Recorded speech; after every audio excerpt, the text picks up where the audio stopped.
하나님은 모든 이들에게 구원을 베푸신다는 제목으로 하나님 말씀 전하겠습니다.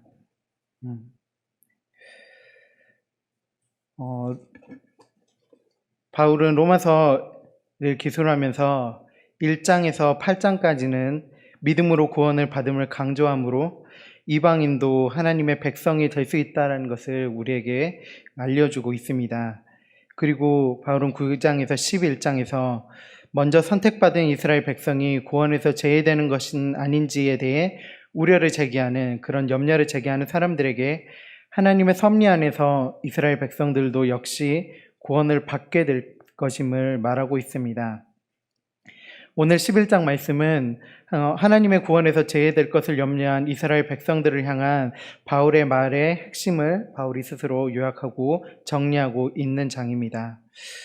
바울은 이 11장에서 이렇게 질문으로 본문을 시작하고 있는데, 하나님이 자기의 백성을 버리셨느냐라는 질문으로 시작하고 있습니다. 다 함께 영상으로 1절 말씀 함께 보도록 하겠습니다. 시작. 그러므로 내가 말하노니 하나님이 자기 백성을 버리셨느냐? 그럴 수 없느니라. 나도 이스라엘이니요 아브라함의 씨에서 난 자요 베냐민 지파라. 바울이 이스라엘 백성들에게 던진 질문에 대해서 바울은 스스로 그럴 수 없다고 대답하고 있습니다. 바울의 이 대답은 어떤 내용이 근거한 것이기에 이렇게 대답한 것일까요? 이것은 어떤 내용에 근거한 것이기보다는 거의 선언에 가깝다고 볼 수 있습니다. 이는 2절에서 바울이 엘리야의 예를 든 것을 보면 알 수 있습니다. 2절 말씀에서 바울은 우리에게 이렇게 이야기하고 있습니다. 하나님이 그 미리 아신 자기 백성을 버리지 아니하셨나니 너희가 성경이 엘리야를 가리켜 말한 것을 알지 못하느냐? 그가 이스라엘을 하나님께 고발하되. 엘리야가 하나님께 이스라엘의 죄를 고발하였다고 말하고 있습니다. 말씀에서는 죄에 대해서 직접적인 언급을 하고 있지 않지만 이 고발하였다는 말에 그 죄라는 것이 내포가 되어 있는 것입니다. 엘리야는 이스라엘의 어떤 죄에 대해서 고발하고 있는 것일까요? 3절에선 이렇게 말하고 있습니다. 함께 3절 말씀 영상을 통해서 보도록 하겠습니다. 시작. 주여, 그들이 주의 선지자들을 죽였으며 주의 제단을 버렸고 나만 남았는데 내 목숨도 찾나이다 하니. 이스라엘 사람들이 하나님의 대언자인 선지자들을 살해하였으며 하나님께 예배드릴 곳까지 파괴해버렸습니다. 그리고 이제는 마지막으로 남아있는 듯한 엘리야의 목숨도 노리고 있다고 엘리야는 하나님께 이스라엘의 죄악들을 고발하고 있는 것입니다. 엘리야의 고발에 비추어 보았을 때 이스라엘 백성들은 하나님의 구원을 받기에 적합한 모습일까요? 이런 이스라엘들의 모습을 보았을 때 그들은 구원을 받기는커녕 그들의 죄악으로 인해 심판을 받을 수밖에 없는 상황임을, 그리고 그 심판이 마땅함을 오늘 바울은 보여주고 있습니다. 바울이 이런 예를 들었던 이유는 무엇이 있겠습니까? 그것은 하나님께서 그들에게 보내신 그들이 갈망하고 기다려온 메시아를 그들의 손으로 십자가에 달려 죽게 했던 것에 대한 비유라고 할 수 있겠습니다. 수백 년의 시간 속에서 자신의 나라를 빼앗기고 살았던 이스라엘 백성들은 하나님께서 보내시리라 약속했던 메시아, 그를 갈망하고 살고 있었습니다. 그리고 그 약속으로 인해서 식민지의 삶을, 그리고 나라에 빼앗긴 그 서름의 삶을 견뎌낼 수 있었습니다. 그런데 정작 하나님께서 그들에게 보내주신 메시아, 약속해 주신 메시아가 그들에게 왔을 때 그들은 어떤 모습을 보여주었습니까? 우리가 성경에서 잘 보아서 알듯이 그들은 그 메시아를 그들의 손으로 십자가에 매달아 죽게 만들었습니다. 그리고 그들이 죽게 만들 뿐만 아니라 하나님의 메시아를 믿지 않았습니다. 이들의 모습을 보았을 때 진정 하나님의 백성, 하나님의 자손들이라고 할 수 있는 하나님의 사람들이라 할 수 있는 이스라엘 백성들은 구원을 받을 만한 조건을 갖춘 그런 사람들일까요? 결론적인 모습으로 보았을 때는 그렇지 않아 보이기도 합니다. 하지만 여기에서 하나의 역설이 드러납니다. 이스라엘 백성들, 그들이 메시아를 십자가에 못 박았기에 그 메시아가 십자가에서 죽음으로 인하여 우리가 그리고 그 이스라엘 백성들이 아닌 다른 이방의 모든 민족들이 죄의 속박에서 벗어날 수 있는 기회를 얻게 되었습니다. 하지만 정작 이스라엘 백성들은 그 십자가에 달려 죽으신 예수 그리스도를 믿지 않았습니다. 몇몇의 이들은 그 예수 그리스도를 믿고 그를 추앙했고 그를 향해서 그들의 마음을 내어주긴 했지만 이스라엘 사람들의 다른 많은 사람들의 죽임과 핍박을 면하기 위해서 숨지겨 살아야만 했습니다. 그렇기 때문에 이 이스라엘 백성들의 이 죄악들과 그들의 연약한 모습들과 그들이 보여주셨던 모습을 볼 때 그들에게 향하신 이스라엘 백성들을 하나님께서 버리시지 않는다는 이 바울의 약속은 선언에 가까운 것처럼 보이는 것입니다. 우리의 상식으로는 구원자를 믿지 않는 자들은 구원을 얻을 수 그리고 구원을 받을 수도 영생을 얻을 수도 없기 때문입니다. 이런 상황에서 바울은 4절을 통해 자신의 말에 대한 근거를 제시합니다. 다 함께 4절 말씀 영상으로 보도록 하겠습니다. 시작. 그에게 하신 대답이 무엇이냐? 내가 나를 위하여 바알에게 무릎 꿇지 아니한 사람 7,000명을 남겨두었다 하셨으니, 바울이 근거로 두었던 이야기는 엘리야와 이세벨과의 대립에 관한 그 이야기에서 따온 이야기입니다. 거짓 선지자들의 대결에서 승리한 후 엘리야는 이세벨의 위협을 피해 도망을 갑니다. 그리고 호렙산에 이르러 오직 자신만이 하나님 앞에 충실한 자로 남아있는 것 같은 마음으로 하나님 앞에 내어놓고 한탄을 합니다. 그때 하나님께서는 엘리야가 혼자 있는 것이 아니라 하나님을 배반하지 않은 7,000명의 이스라엘 백성들이 남아있음을 그에게 확신시켜 주십니다. 이 엘리야에게 말씀하신 7,000명에 남아있는 사람이 바울이 이스라엘 백성들도 구원을 받을 수 있다라는 그 근거가 되는 것입니다. 수백 명의 사람들 중에 7,000명은 소수에 불과합니다.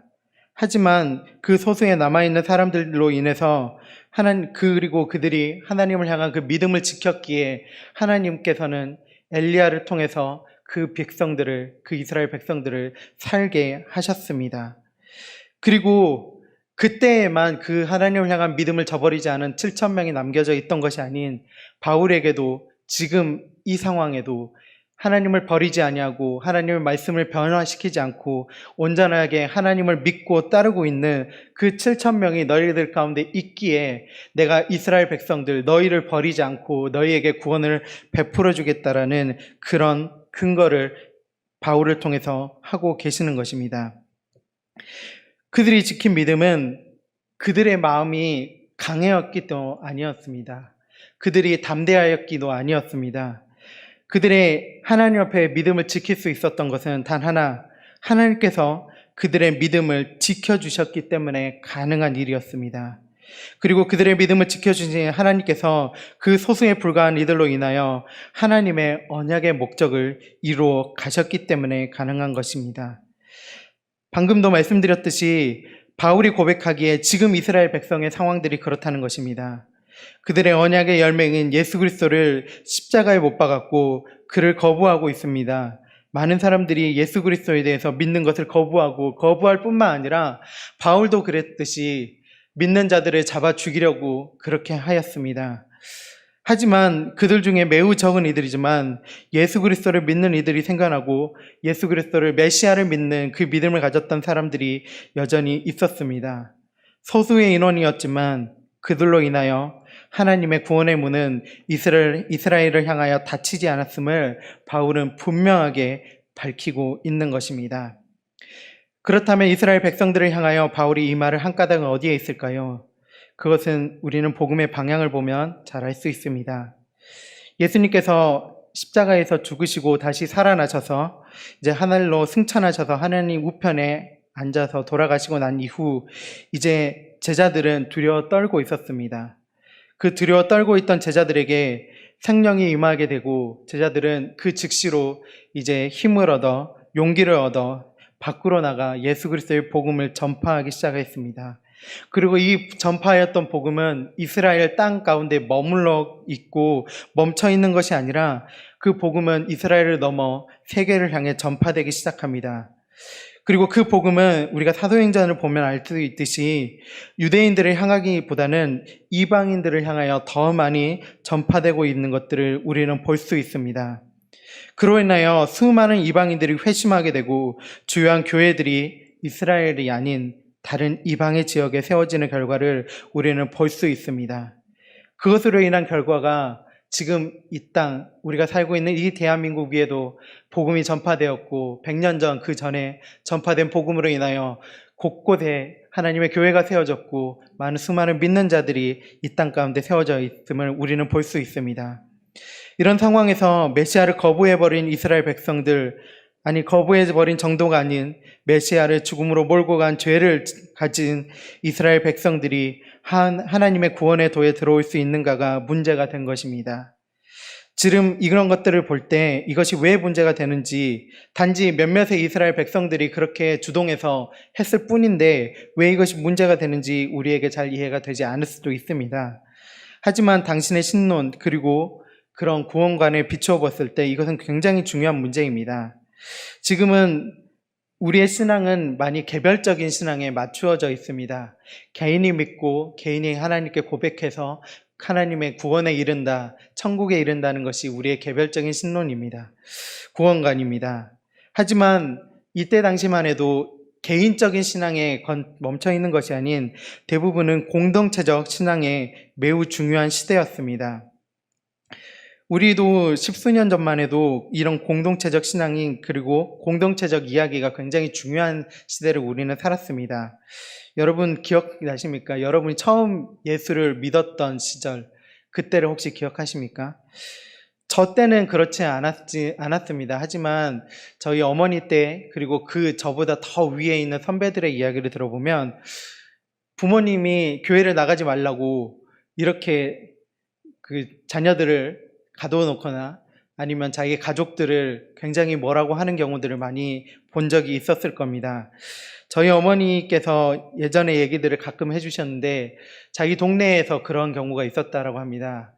너무너무 교회를 가고 싶어가지고 아버지의 눈을 피해서 어떻게 교회를 갔는데 걸렸답니다. 아버지께서 쫓아와서 그 자매들을 끌고 집으로 다시 가서 상투적인 이야기지만 실제로 아버지께서 가위를 들고 머리를 다 잘라버렸답니다. 그래서 다시는 돌아다니지도 못하게 학교만 겨우 다닐 수 있게 그렇게 만들었다고 합니다. 그것은 우리 집에는 예수쟁이가 나와서는 안 된다. 우리가 조상을 섬기는데 어떻게 다른 것들을 섬기냐라고 했던 전체적인 이야기, 그 가족의 전체의 신앙이 더 중요했던 시대였기 때문입니다. 불과 십수년 전만 해도 우리도 그런 동일한 시대를 살았습니다. 그런데 그보다 더 오랜 시절, 수백 년, 수천 년 전에는 얼마나 더 그런 것들이 심하였겠습니까? 작게는 부독 공동체에서 시작해서 크게는 국가 단위로 신을 섬기는 것이 그 기본이었던 시절이었습니다. 그런 상황에서 개인이 공동체의 신을 그리고 공동체의 신앙을 버리고 다른 신을 섬긴다는 것은 공동체에서 추방 혹은 목숨을 내어놓는 일이었습니다. 지금도 중동에서 이슬람을 믿는 그 지역에서는 이런 모습들이 남아 있습니다. 그들이 섬기는 신을 버리고 예수 그리스도를 그리고 하나님을 믿기로 작정했던 그 사람들은 자기의 목숨을 내어놔야 했습니다. 그리고 자기의 직장, 가정, 자기가 평생 동안 일궈왔던 수많은 것들을 포기하고 이제 다시 새롭게 시작해야 된다는 것을 그들은 의미한다고 한 번은 그 이슬람에서 개종했던 그 형제에게서 그런 이야기를 듣기도 했습니다. 이런 상황들이 지금도 있는데 그때 당시에는 공동체적으로 메시아를 못 박은 사건은 그들에게 있어서 거대한 사건이 되는 것입니다. 민족의 죄악, 그 몇몇의 죄악이지만 민족의 지도자들과 많은 제사장들이 일으켰던 그 민족의 죄악은 개인의 신앙과 구원을 가로막는 원인이 될 수 있기 때문입니다. 그렇기 때문에 바울은 엘리야의 예를 들어가며 그 공동체 안에 소수의 믿음을 지키는 이들이 있다면 그들로 인하여서 하나님께서 구원의 역사를 이루어 가신다는 것을 말하고 있는 것입니다. 바울이 여기까지 말씀을 정리하면서 말하고 싶었던 것은 구원의 문은 이 모든 이들에게 열려 있다는 사실입니다. 이스라엘 백성들이 하나님 앞에 죄를 지었음에도 이방인들이 그동안 하나님이라는 이름을 알지 못하고 다른 이방의 신을 섬기면서 음행하였고 음란한 모습을 보였음에도 그것과 관계없이 그들에게도 하나님의 구원의 문은 열려 있다는 것입니다. 서두에서 언급했듯이 1장에서 8장은 이방인의 구원에 대하여, 그리고 9장에서 11장은 이스라엘의 구원에 대해서 말하고 있다고 했습니다. 그렇기에 우리는 하나님의 구원의 역사에 대해서 우리가 판단하고 제한해서는 안 됩니다. 하나님의 구원의 역사는 우리가 생각하고 판단하는 것보다 더 보편적이고 넓게 이루어 가시는 분이시기 때문입니다. 하나님께서 지금 이 순간에도 누군가가 이슬람을 믿고 알라를 믿는다고 해서 그가 구원을 받지 못한다라고 선언하고 있겠습니까? 아닙니다. 그가 하나님 앞에 지금도 돌아오기를 하나님께서는 기다리고 계십니다. 지금 하나님을 믿지 아니하고 하나님을 조롱하고 하나님을 향해서 손가락질하고 있는 사람이 있다면 하나님께서 그를 완전히 짓밟고 버려두실까요? 아닙니다. 지금도 우리를 통해서, 믿는 자들을 통해서, 그리고 수많은 수단을 통해서 그가 다시 하나님은 나의 구원자요, 나의 모든 것이 되시는 분이십니다라고 고백하기를 지금도 기다리고 계실 것입니다. 그렇게 하나님의 역사, 하나님의 구원은 모든 사람들에게 열려 있는 것입니다. 그렇기에 우리가 그 하나님의 역사를, 그 하나님의 구원의 역사를 제한해서는 안 됩니다. 하나님께서는 수천 년 동안 하나님의 백성이었던 이스라엘 사람들을 첫 번째로 택하지는 않으셨습니다. 오히려 사도행전의 역사 이후에 이방의 신을 섬겨왔던 이들을 예수 그리스도의 구원의 첫 열매로 만들어 가셨습니다. 또한 그토록 갈망해왔던 메시아를 배척했던 이스라엘을 향해서도 구원의 손을 펼치시고 있습니다. 이는 방금도 말씀드렸듯이 하나님의 구원의 역사는 모든 이들을 향해 있다는 것을 의미하는 것입니다. 예수님께서는 우리에게 이렇게 명령하셨습니다. 너희는 주 너의 하나님을 사랑하고 내 이웃을 내 몸과 같이 사랑하라고 말입니다. 하나님을 사랑하는 자, 그 우리의 이웃을 사랑해야 합니다. 그 이웃의 범위는 우리가 스스로 결정하는 것이 아닙니다. 그 이웃은 하나님을 창조하였던 하나님의 창조물들, 그 모든 것들이 포함이 되는 것입니다. 하나님의 손으로 만드시고 여섯째 날에 그 흙으로 빚으시고 만드시고 기뻐하였다, 내가 볼 때 너무나 좋다라고 말씀하셨던 그 모든 피조물들이 포함이 되는 것입니다. 그렇기에 우리는 스스로 하나님의 이웃을 제한하지 말고 하나님의 복음을 널리 전파할 준비를 해야 합니다. 하나님의 구원의 역사는 모든 세계, 모든 이들에게 향해 있는 것이기 때문입니다. 우리는 그렇기에 하나님의 복음을 들고 그들에게 나아가야 합니다. 그것은 하나님께서는 우리를 사랑해 주셨기 때문입니다. 여러분 한번 잘 돌아보십시오. 내 모습을 돌아보며 내 삶을 하나하나 뜯어보면서, 그리고 내가 삶을 살아가며 내가 했던 행동들과 말들을 함께 기억해보며 정말 내가 사랑받을 수 있는, 하나님의 그 사랑의 안에 들어갈 수 있는, 그리고 하나님의 구원의 역사를 이루어가는 그 역사 속에 들어갈 수 있는 그 사람이 진짜 될 수 있는 사람인지 내가 스스로 판단해 봤을 때 정말 내가 그럴 수 있는 사람일까요? 저는 그렇게 여러 번 하나님 앞에 저의 모습을 돌아보며 제 삶, 내 속에 있는 것들을 들여다보고 하나님 앞에 머리 숙일 때 정말 많이 부끄러운 적이 많았습니다. 그런데 그럴 때마다 하나님께서 저에게 주셨던 말씀은 그런 너마저도 사랑한다라는 말씀이셨습니다. 그런 나마저도 사랑하였기에 내가 너에게 예수 그리스도의 십자가를 알게 하였고 예수 그리스도의 구원의 복음을 알게 하였다라고 말씀해 주시는 것 같았습니다. 그리고 그것으로 인하여 저를 구원의 길로, 그리고 예수 그리스도를 아는 그 길로 인도해 주셨습니다. 하나님께서는 이런 나를 사랑해 주시고 예수 그리스도의 십자가의 도 아래 머무를 수 있는 은혜를 허락하여 주셨습니다.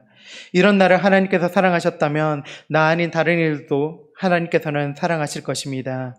그리고 우리도 그 하나님의 사랑으로 동일하게 우리 앞에 놓여 있는 다른 이들을 사랑하여야 합니다. 하나님의 구원의 역사는 나와 그들 모두에게 향해 있기 때문입니다. 이제 우리가 해야 할 것은 우리의 생각으로 하나님을 제한해서는 안 되는 것입니다. 나와 함께 살아 숨쉬는 모든 이들이 하나님의 구원의 대상이 될 수 있는 존재들이기 때문입니다. 그들이 반드시 구원을 받는다는 것은 아닙니다. 그들도 구원을 받을 수 있는 존재이기 때문에 그 하나님의 마음으로 우리와 함께 살아가는 이들, 우리와 함께 이 땅 가운데 발을 내딛고 있는 이들을 믿음의 눈으로 바라보며 사랑해야 하는 것이기 때문에 사랑해야 합니다. 그것은 하나님께서 우리에게 구원을 허락해 주신 것은 우리가 믿음을 지켜서기 아니라 하나님께서 하나님을 향한 그 믿음을 지킬 수 있도록 만들어 주셨고, 예수 그리스도를 향한 그 십자가를 향한 우리의 믿음을 지킬 수 있도록, 그리고 믿음을 가질 수 있도록 만들어 주셨기 때문에 가능한 것임을 우리가 기억하며, 우리뿐만 아닌 다른 믿지 않는 사람들, 그리고 복음에서 벗어나 있는 사람들, 그리고 복음을 조롱하고 있는 그 사람들을 향해 우리의 복음의 손길을 우리의 입술을 통하여, 그리고 우리의 행동을 통하여, 우리의 삶을 통하여 그들에게 내밀어야 될 때입니다. 그때 하나님께서는 이 땅 가운데 하나님께서 복음을 허락해 주셨던 그 첫 시작에 그때처럼 복음을 허락해 주실 것입니다. 100년 전 이 땅 위에 하나님께서 복음을 허락해 주셨고, 그 복음으로 인해서 사람들이 많이 회개하였고, 그 복음을 들고 나가 예수 그리스도의 마음으로 복음을 전파하였던 그 모습들이 지금 이 시대에도 우리 가운데, 우리 교회 가운데도 반드시 필요합니다. 그것은 우리 교회가, 우리 장수교회뿐만 아니라 수많은 대한민국에 있는 교회가 믿지 않는 사람들의 조롱의 대상거리로 많이 전락해 가고 있는 상황이기 때문입니다. 그런 상황들을 앞에 놓고 있을 때 참 많이 아픕니다. 목사님께서도 설교 때 이제 인터넷에 있는 댓글에 대한 이야기들을 많이 언급하셨는데, 그 댓글들을 읽을 때마다 참 많이 가슴이 아픕니다. 그들의 조롱이 때로는 항변하고 싶은 생각들도 있습니다. 밑에 저도 이제 댓글을 달고 이렇지 않다, 많은 사람들이 그렇지 않은 삶을 살고 있다, 그렇게 항변하고 싶습니다. 하지만 그것에 따라오는 다른 기사들을 볼 때마다 더 할 말들이 사라집니다. 좋지 않은 모습들을 보이는 그런 몇몇의 사람들을 이야기하고 왜 그러냐고 물어볼 때마다 목구멍까지 항변이 차올랐다가도 그냥 미안하다라고 밖에 할 수 없는 그런 상황이 너무나 안타깝고 마음 아픈 상황들이 이어집니다. 그때 지금이 그래서 더 복음을 들고 나아가야 될 때라고 생각합니다. 우리의 입술로, 우리의 행동으로, 우리의 삶으로 그들에게 예수 그리스도를 믿고 예수 그리스도의 복음으로 인하여 변화된 사람들의 삶은 이런 것이다라는 것들을 보여줘야 할 때입니다.